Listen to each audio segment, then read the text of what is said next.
Hi, welcome to south queen channel.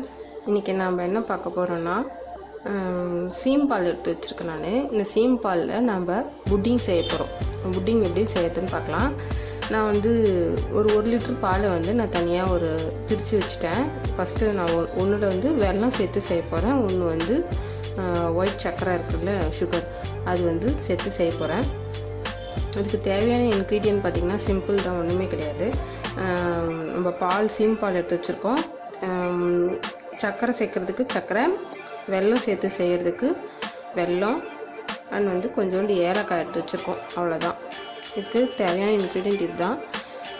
Sometimes கொஞ்சோண்டு சில பேர் நம்ம சாதாரண காஃபி போட்டுக்கு பால் எடுப்போம் இல்லைங்களா, அதே மாதிரி இதில் பால் கூட கொஞ்சம் லைட்டாக சேர்த்துப்பாங்க. நீங்கள் அப்படியே சேர்த்து கூட செய்யலாம். பால் கொஞ்சம் கம்மியாக இருக்குது சீம்பால் அப்படின்னும் போது நீங்கள் ஒரு ஹாஃப் கிளாஸ் அளவுக்கு சாதா பால் கூட சேர்த்துக்கலாம். நீங்கள் இல்லை நிறைய பால் இருந்துச்சுன்னா நீங்கள் வெறும் சீம்பால் மட்டுமே கூட செஞ்சுக்கலாம். சாதாரணமாக அப்படியே பால் கொதிக்க வச்சு அது ஒரு மாதிரி திரிஞ்ச மாதிரி அது சர்க்கரை ஏலக்காய் போட்டு நிறைய பேர் செய்வாங்க. அதுவும் நல்லாயிருக்கும். இது புட்டிங் செஞ்சு பார்த்திங்கன்னா இதுவும் ரொம்பவே சூப்பராக இருக்கும். ட்ரை பண்ணி பாருங்கள். இப்போ நான் இந்த வெல்லத்தை நான் கரைச்சி எடுத்துக்க போகிறேன். கொஞ்சோண்டு ஒரு 3 ஸ்பூன் 4 ஸ்பூன் தண்ணியில் இதை நான் இப்போ கரைச்சி எடுத்துக்கிறேன். ஏன்னா நம்ம இதில் கொஞ்சம் மண் இருந்ததுன்னா அது நம்ம சாப்பிடும்போது, புட்டிங் சாப்பிடும்போது நமக்கு வாயில் தென்படும். அதனால தான் நம்ம இப்போ இதை கரைச்சி எடுத்துக்க போகிறேன். இப்போ கரைச்சி எடுத்துக்கலாம். இதை இப்போ நான் அடுப்பு ஆன் பண்ணிட்டேன். ஆன் பண்ணி நம்ம வெல்லத்தில் எவ்வளோ தண்ணி சேர்த்துக்க பாருங்கள். கொஞ்சம் கம்மியாகவே சேர்த்துக்கோங்க.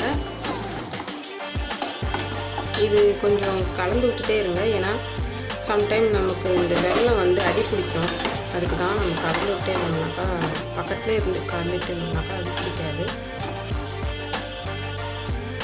இது அப்படியே மெல்ட் ஆகிட்டு நம்ம ஃபில்டர் பண்ணி எடுத்துக்கலாம்.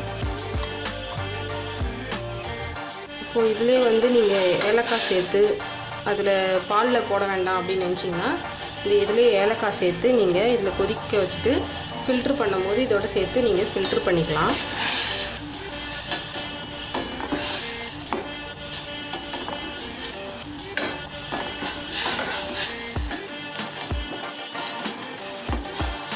நீங்கள் வெல்லத்தில் தண்ணி சேர்த்து இது பண்ணும்போது கொஞ்சம் பார்த்து செய்கிறங்க. ஏன்னா நம்ம பாலில் சேர்க்கும் போது பாலும் தண்ணியாக ஆகும் நமக்கு.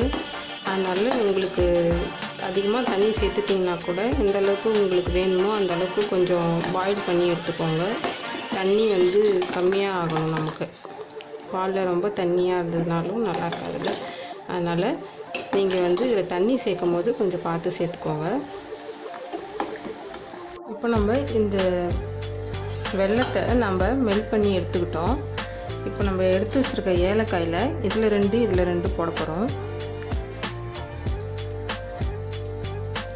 உங்களுக்கு ஃப்ளேவர் அதிகமாக வேணும்னா அந்த சீட்ஸ்லாம் எடுத்து போட்டிங்கன்னா நல்லா அதில் ஃப்ளேவர்ஸ் நல்லா வரும்.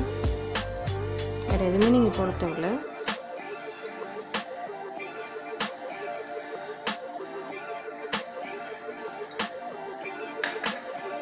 இப்போ நீங்கள் எதில் சர்க்கரை ஆட் பண்ணணும்னு நினைக்கிறீங்களோ கம்மியாக ஆட் பண்ணால் பாலில் கம்மியாக ஆட் பண்ணிக்கோங்க. கம்மி பாலில் இது கொஞ்சம் அதிகமாக இருக்குது குவான்டிட்டி, அதை தான் சொல்கிறேன். இப்போ நான் கம்மியாக இருக்கிறதுலையே நான் சர்க்கரை ஆட் பண்ணிக்கிறேன். ஆட் பண்ணி நல்லா மிக்ஸ் பண்ணி விட்டுக்குவாங்க. இந்த பாலை சர்க்கரை கரையணும் இப்போவே. அதுக்கப்புறம் தான் நீங்கள் அடுப்பில் வைக்கணும்.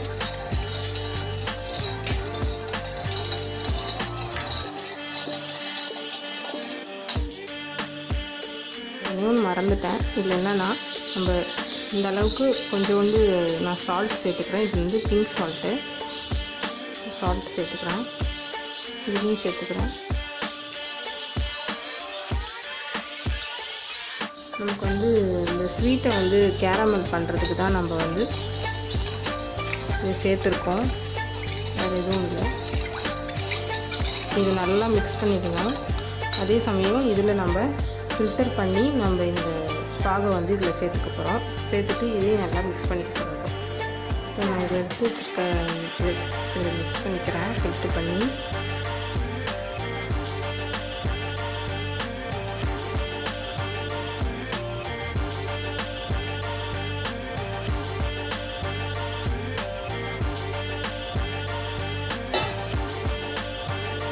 பாருங்கள், இது வெல்லம் கலந்தது, இது வந்து ஒயிட் சுகர் கலந்தது.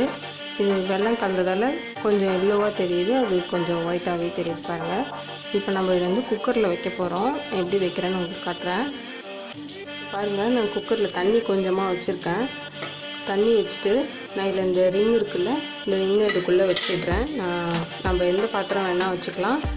கொஞ்சம் அகலமான பாத்திரமாக இருந்தாக்கா இந்த ரிங் வந்து கரெக்டாக இருக்கும். அதனால தான் நான் இந்த ரிங் வச்சுருக்கேன்.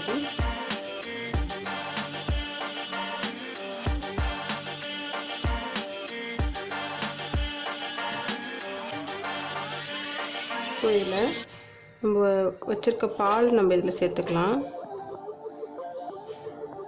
இறங்குதே.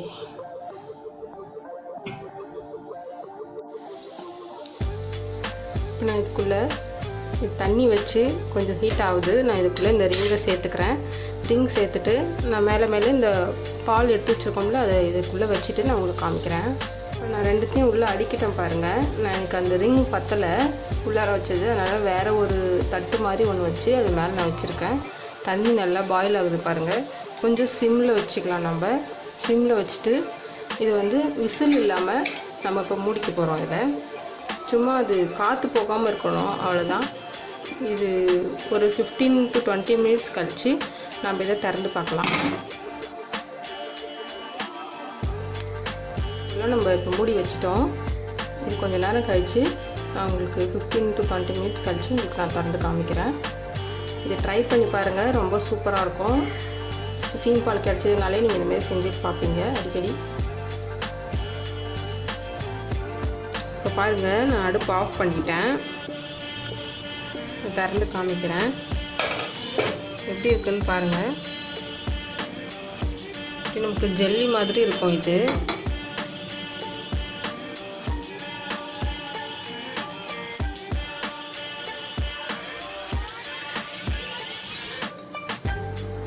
பாருங்கள், எடுத்து காமிக்கிறேன்.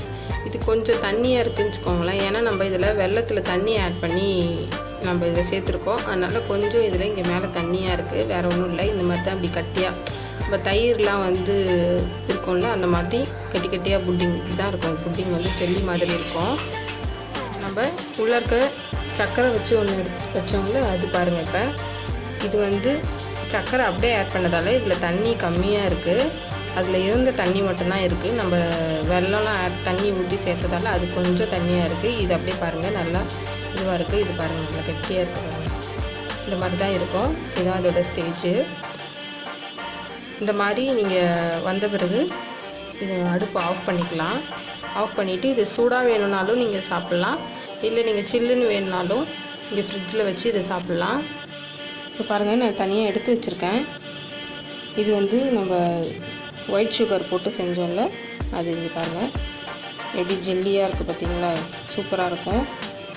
இதே மாதிரி நம்ம வந்து இதில் வெல்லம் சேர்த்து செஞ்சுருக்கோம். இது கொஞ்சம் லிக்விடாக இருக்குது, வேறு ஒன்றும் இல்லை, ஆனால் சூப்பராக இருக்கும். நீங்கள் வந்து இது ஜில்லுன்னு ஃப்ரிட்ஜில் வச்சு ஒரு 1/4 மணி நேரம் வச்சுட்டு சாப்பிட்டிங்கன்னா ரொம்பவே ஒரு ஈவினிங் ஸ்நாக்ஸோ ஒரு டெசர்ட் மாதிரி கூட இதை வச்சுக்கலாம். ட்ரை பண்ணி பாருங்கள், உங்களுக்கு பிடிக்கும்னு நான் நம்புகிறேன். இன்னொரு டிஷ்ஷில் நான் இன்னொரு வீடியோவில் நான் உங்களை திரும்ப பார்க்குறேன். பாய்.